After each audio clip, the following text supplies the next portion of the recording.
Welcome to a standard deck tech with Gunnar from On the Brink Games. I'm bringing you today a red-green ramp deck that placed 7th at Star City, Chicago.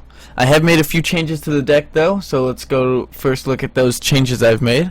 I cut 2 cards from the main deck, which would be, I cut 1 Draconic Roar and 1 Sirach the Hunt Caller from the main deck to add 2 basic lands. I added a forest and a mountain.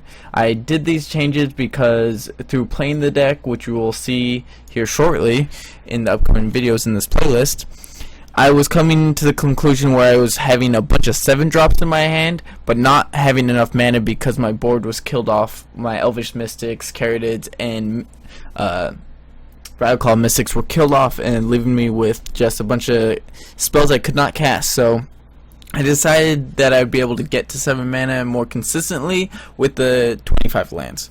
So let's look at the actual deck though. Let's sort this. And we come to me having 4 Elvish Mystics, like every ramp deck should, in standard. And then I also made another small change. I did an extra Sylvan Caratid where the deck only had 2 and it had 4 Radical Mystics. I did a 3-3 split between Sylvan Caratid and Radical Mystic because Sylvan Caratid actually just doesn't die to removal spells. It dies to very little, and I really wanted to be able to hit my spells, so that's the small change I made. Draconic Roar was a 4 of, which I do like. It's great against mono red, Jace, now that Jace is everywhere. Just creature spells in general, low creature spells. It's great. It makes you survive so you can play your fatties. But I had to cut one just because I had to make a cut for that land. Hitting my spells was a lot more of a big deal than having removal spells to me. And then we have 2 Silver Dragon Claws. It's sort of part of the combo with Xenagos, God of the Revels, because I can take creatures at the beginning of my combat step for equal or greater than your Silver Dragon Claw's power for 3 mana. So that allows me to steal pretty much my opponent's huge creature and attack with it, clearing away for blockers, etc. And also it fits a cool, very good position on my curve as a 3-drop and is a great 3-drop.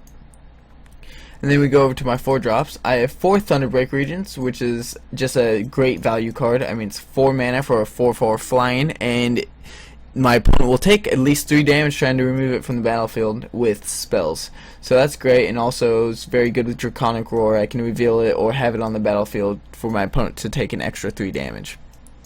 And then we go to the Sirach the Hunt Caller. This card is great. It's another Xenagos, God of Revels, actually. Just giving my huge creatures haste, and having him have haste also is also great.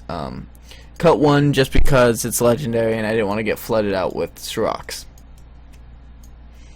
And then we have Xenagos the Reveler, the Planeswalker of the deck. This card is a very aggressive card. It can either ramp me to my huge creatures, or it can just go ahead and put a 2/2 out that can block some early damage, or it can be aggressive. And also diversifies my threats by having a Planeswalker in the deck. It makes me have a better matchup against control and other decks that only have creature removal, not Planeswalker removal.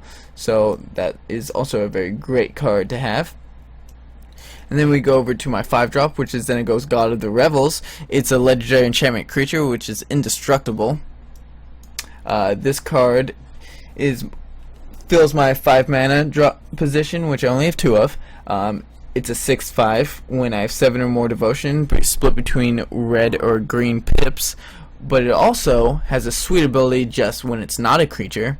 It gives, at the beginning of my combat, it gives a target creature I control haste and +X/+X, where X is its creature's power. So it's kind of a combo See the Unwritten.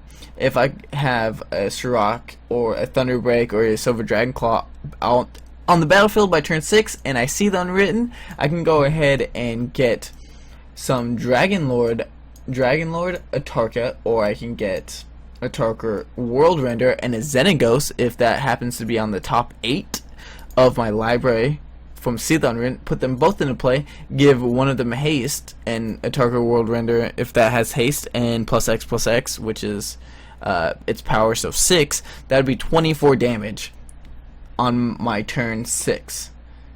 or turn 5. I think I can do it turn 5. So this is turn 5 when it's a combo deck, but also a ramp deck into my huge fatties.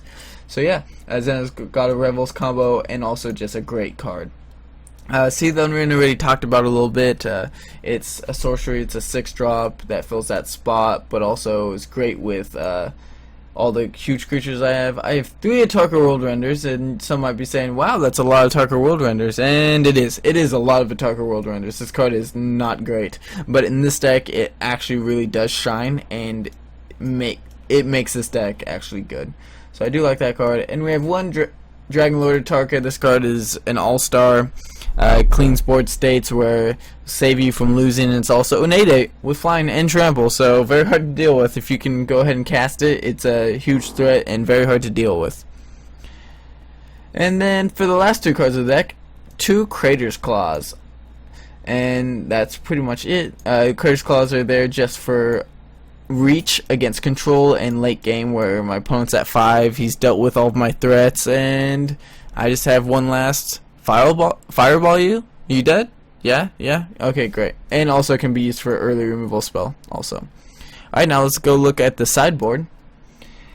We have a lot of sideboard cards against mono red and low to the ground decks. Like Wild Slash. This card is great. It's 1 mana removal spell for that early threats that my opponents might play against me, and it also allows me to play my other spells so I can keep on playing my fatties but also remove the board so I don't die. Scattering Sands is great against tokens. It also is good against goblins and anything that has a bunch of creatures that only have 1 toughness. Twin Bolt is also kind of fills that role of great against creatures with 1 toughness and maybe even 2 toughness, instant speed, and I can actually do lethal to the face with it if need be. We have Roast against Siege Rhinos and any creatures that have 5 toughness like Pelukinos, etc. Destructive Reverie, great against artifacts and enchantments. That comes against those decks. Display Dominance is great against black base removal decks, Control, Abzan, etc. Makes my huge creatures not be able to target it, and I can also kill like an early Ashiok that might be a problem for this deck. And then for Gaia's Revenge, I actually love this card. It's got haste, it's an 8/5, can't be the target. It's a huge beating. Great against blue-black control and other things like that. So yeah, I really like this deck, and I hope you like what I just gave you, and I hope you play at your next FNM or your next daily event online. So stay tuned for the matches. Thanks for watching. This is Gunnar with On the Brink Games.